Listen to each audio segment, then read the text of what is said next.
Hello, today's video is going to be a comparison of computational game theory software suites GTO Plus and PioSolver for use in poker strategy analysis. Now, solver choice is one that many people arrive at after punting about 10 buy-ins at mid-stakes and having questions about their poker ability. So, you take to Google, how do I get good and not punt cash?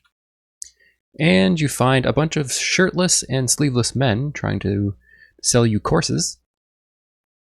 You post some hands on 2+2 and some dude on the microstakes forums calls you an ape for not mixing your 4-bets with ace-king off pre-flop.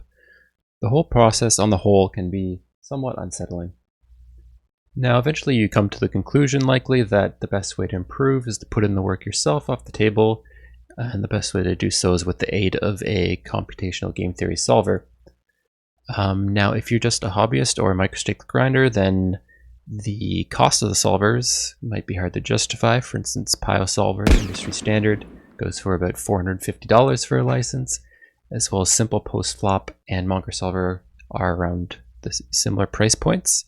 However, GTO Plus has an offering for just $75.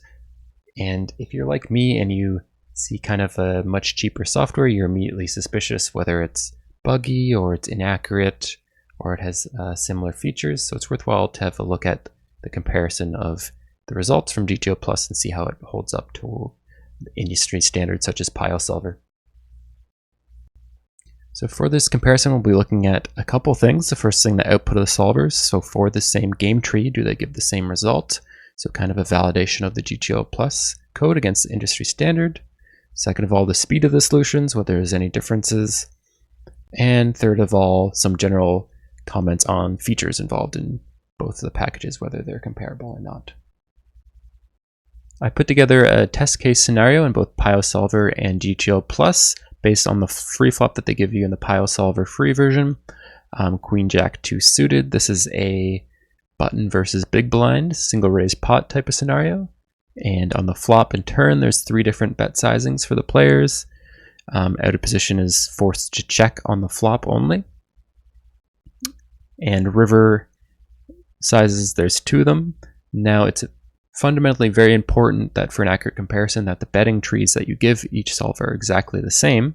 And since they use different methods for generating the betting tree, I had to play around with these values in PioSolver, to add all-in buttons and all-in threshold buttons, to make sure that the betting trees exactly match the ones that they give you. If raise sizes end up different somewhere down the line, then it can have an effect on the speed as well as the output of the solve.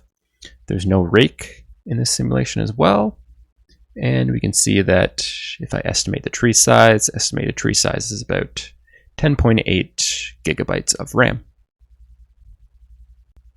And here are the matching advanced betting tree settings in GTO Plus here. Same ranges, same flop, same sizes, same bet sizes. And the memory needed for solving, about 11 gigabytes. So that gives me confidence that the tree is exactly the same. As well, I've also run down all these scenarios, the bet raise trees, to make sure that they are exactly matching. Now, if we open the Strategy Explorer after the simulations are completed for each case, we can see something like the flop C betting strategy is virtually identical between the 2 cases. If you take the time and run through, if you look at these hands, you'll find them to be roughly identical in their frequencies. C betting aces, kings, queens, jacks, queen jack, and deuces pure in both cases. Checking something like 10s to 5s pure in both cases, and then starting to add c-bets with 4-4 in both cases. And if we take a random hand, say like, I don't know, Queen 5 suited, we see PioSolver likes to bet about 64% in total, check 36%, with the Queen 5 of hearts. and checking like 85% of the time with other combos. And we get something similar for the GTO plus results, checking the Queen 5 of clubs type ones at 89% of the time, and checking Queen 5 of hearts 39% of the time. So within about like 3%, 3 to 5% for each combos, roughly the convergence of the frequencies here. And these type of differences, like minor differences in frequencies, when these hands are indifferent towards betting and checking, really can be pitted down to possible just differences in the convergence of the solvers. These types of things aren't really exploitable for a whole bunch, as long as the entire range is kind of balanced appropriately. Let's take a more extreme example. Let's say we do a triple barrel. So say we bet the flop, turns of 4 diamonds, goes check, we barrel pot on the turn, and we get a call, and the river is a 7 of diamonds. Check to us again, what are we shoving? Similar. Let's look in PioSolver, check, bet, pot, call, 7 of diamonds, river, and what's our strategy on the river? And obviously we're kind of, in both cases, shoving everything as bad as ace queen is kind of the cutoff for what we're shoving in for value. Shoving all these 2 pairs, sets obviously right in, but what's more interesting in terms of comparing the solver is what are our bluffs. So consider something like, what's an interesting bluff here? Let's try 9-8 suited. So 9-8 suited, which had a gutter ball the entire time when we're barreling. We're giving up with the 9-8 of hearts, but shoving in with the rest of the combos basically. So with the 9-8 of hearts, it's getting bet like 10% of the time. Roughly similar for GTO plus. Betting the river, shoving the river 8% of the time. So similar stuff. Another bluff might be, what do we have? Ace 3, Ace 5, yeah, ace. So Ace 3 when we get there with not the hearts. So we're barreling here our gut shot as well. And similarly, GTO plus, yeah, gives up with the heart combo but rips in everything else. Same with Ace 5 probably. Yeah, Ace 5 is roughly the exact same story. King 9, same story. But let's look at the offsuit combos. Offsuit combos can be interesting. So we got King 9 offsuit in PioSolver. So here, PioSolver, its main bluffs on the river with the King 9 are like King of diamonds, 9 of clubs types hands. So King of diamonds, 9x. Doesn't like having the King of hearts at all. Basically bluffing every King 9 off that doesn't have the King of hearts. And that's exactly replicated in GTO plus. So really, I can tell you I've looked down a few of these game trees in both solvers so far. Really the results are very comparable. As long as the game tree that you give the solver is the same, you'll get practically the same results if your solutions are converged. Right, so solver output is a check. It's reasonably validated, and through my experience, I haven't seen anything completely out of whack through using GTO plus compared to experience with PioSolver. So next up is a comparison of the speed of the solutions. So this might be of concern if you only have a laptop or limited computational ability. So for this, I've limited each solver to run on just 6 threads and using only a slightly simplified tree to what I showed before, and keeping track of the solver convergence versus time to see how each one performs in terms of the computational speed. So here's the PioSolver sim running right now on my AMD Ryzen 7 1800X processor, restricted to run on just 6 threads out of the 16, so reaching a peak CPU utilization of about 37% allowed by it. I've even explicitly restricted it to the 6 threads by setting the processor affinities right here. And here's the same sim running in GTO Plus, maxing out the CPU at about 40% with the processor affinities set to the same ones as before. Now, tracking the level of accuracy of the simulation versus time, I end up with the graph on the left here for both PioSolver in green and GTO Plus in blue. The exploitability here, the DEV, is a measure based on the EV of the current strategy for both the in-position and out-of-position players compared to their maximum exploited strategy. And basically for a typical solve, you want to get down to like 0.2% of the pot. I usually solve to 0.1% since I'm a bit anal that way, but we can get to 0.2% within about half an hour for each case. And there isn't really much difference between solver time in both solvers. The GTO Plus solution exhibits these spikes throughout time, which I've found slightly characteristic in the solver. However, it doesn't really have much of an effect in the end. I haven't had one of these spikes lead to like the solver diverging or breaking or stalling or anything like that. If you know anything about computational mathematics, something like this might be indicative of GTO Plus taking a more aggressive convergence approach to the solution. And if we look on the right hand side here, this is kind of a measurement of the level, the order of the convergence of the solvers. Basically, what you find is that your level of error in your solution is proportional to 1 over time. So this is kind of like a sublinear convergence of the solvers, which is kind of expected for such a complex game theory computational algorithm.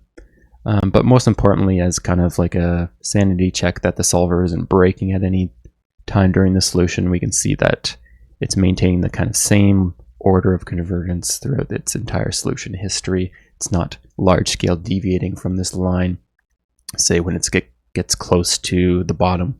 If you saw like a deviation at some point here, that might be indicative of like a numerical truncation error in the algorithm or something like that, right? So overall takeaway here is that in computational time, for this specific test case at least, it's not exactly universal here for how it might handle high memory applications or something like that, or much more intense multi-threaded cases. But in this case, for kind of like a typical use case scenario, there really isn't very much difference between the two solvers in computational time. Okay, so lastly, we'll be talking quickly about some of the different features in each software package. This is more of like a subjective type of thing because it really has to do with the user interfaces and the output of the solvers and which ones you prefer dealing with. In terms of analysis power and kind of the tools that each has to offer, they're roughly similar. Both allow node locking, subtree configurations, aggregation reports. You can script the solver to run over multiple flops and then look at the results. In terms of user interface, looking at PioSolver, it's a much more larger kind of in your face. You hover over a hand and then there you have it shown right at you, kind of the frequencies. In comparison, GTO Plus, everything's a bit smaller. And the hand information on the left is in smaller font. You have all this information like number of combos, equities, all shown at once in different colors, and it can be a lot of information for your mind to parse kind of at once. One thing that is nice about GTO Plus is this hand category filter on the right, which is very useful. So if I want to see what I want to do with all my middle pairs, I can just right click on that hand category and it'll isolate my range with middle pair. And it's very clear that I just want to be checking Jack X on this flop like 100% of the time. And I can do the same with, like my flush draws, see which ones I want to be c-betting, which ones I want to be checking. Same with like straight draws, that type of thing. In comparison, PioSolver, to do this type of range look, yeah, you can like filter by suits, so you can look at what I want to do with the hearts. But if I want to like look at Jack X and something like that, I just kind of have to, you know, eyeball it in the range. You can look at this Range Explorer tab, and it'll show you like what percentage of each hand category is in your range, but it doesn't have kind of the ease of filtering that GTO Plus has, I would say. As well, for node locking capabilities, say we want to do a subtree type of configuration node. So say we bet the flop, we get a call, we get a check here. And if we want a node lock in GTO Plus, all we have to do is click lock in edit decision here, choose a bet sizing, and then start filling in stuff. So now this player is going to be betting, c-betting a whole lot. All that Queen X is getting bet now. And if we want to resolve with now the node lock strategy from the flop onward, so keeping the flop same, we just click this button up here, we solve for a bit, and we can click it when we've solved to appropriate accuracy. And now the out of position player will have kind of a different strategy here than he would employ before. In comparison, in PioSolver, to do node locking, it is a bit more of a pain.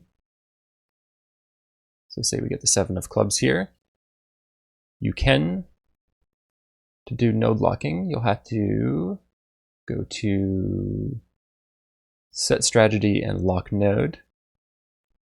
Oops, so we want to go to this node here where we're actually have the ability to bet. So set strategy and lock node. And to change the frequencies here, it's just a bit more of a pain. You have to bring up each individual bet, call, check line and assign the weights.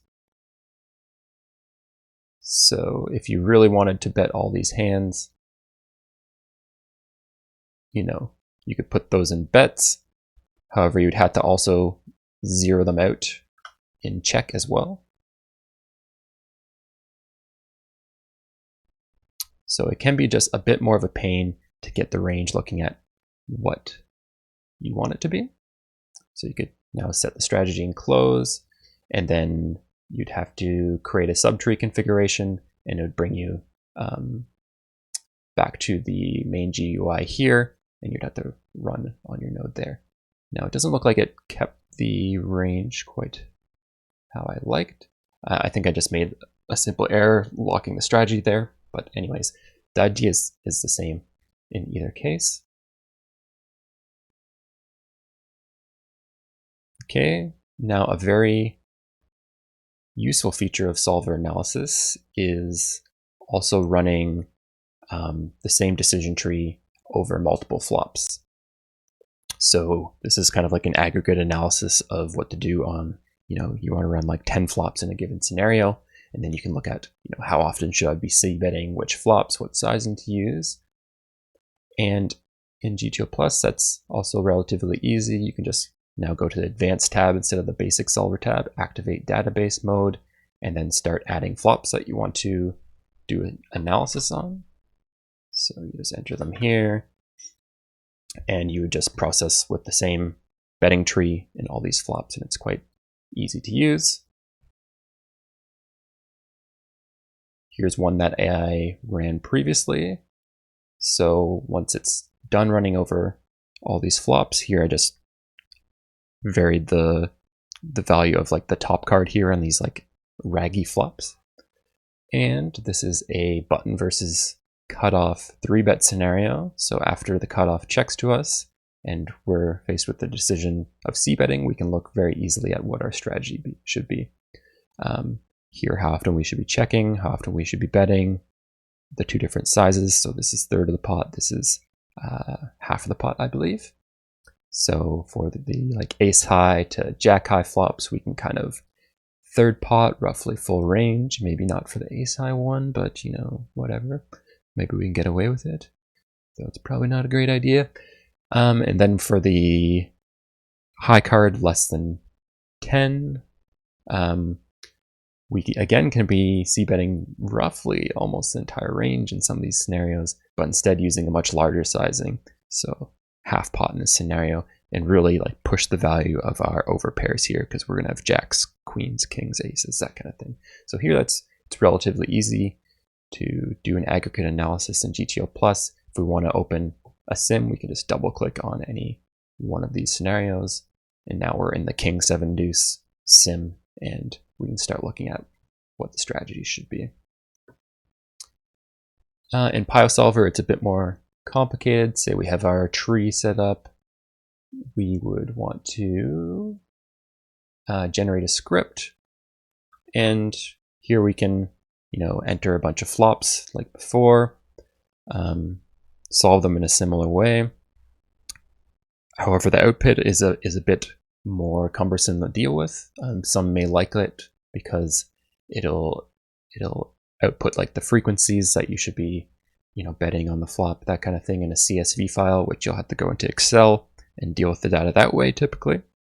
And it's not as easy to just in the software package to navigate to each sim individually if you want to kind of peruse a aggregate analysis at your leisure kind of thing.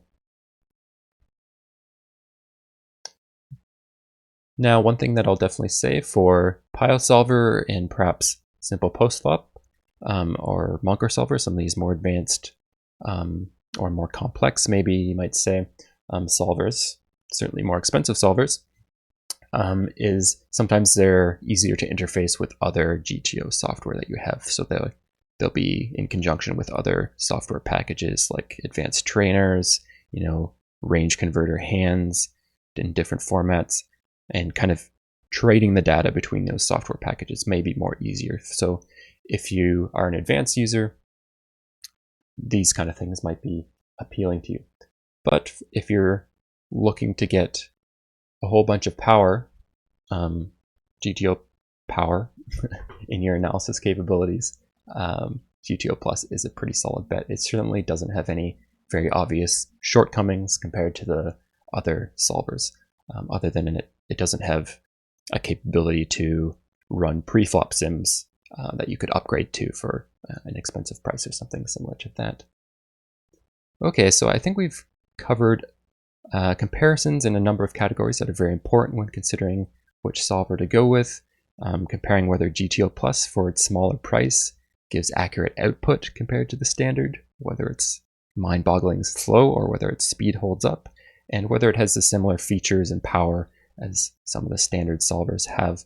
And I would say, in my opinion, it holds up quite well, especially given its price. I've used it now for aggregate analysis and just hand solver analysis for quite some time, and I really haven't noticed any shortcomings in the software package. So I can definitely, in my mind, recommend it to the average user. If you are kind of a high stakes end boss and you have money to burn on GTO solver analysis, maybe some of these advanced software packages are for you. If you're doing pre-flop sims, you're probably going to want these types of packages, that kind of thing. If you're interfacing with bot hand ranges from range converter, that kind of thing, it might be worthwhile to go this way.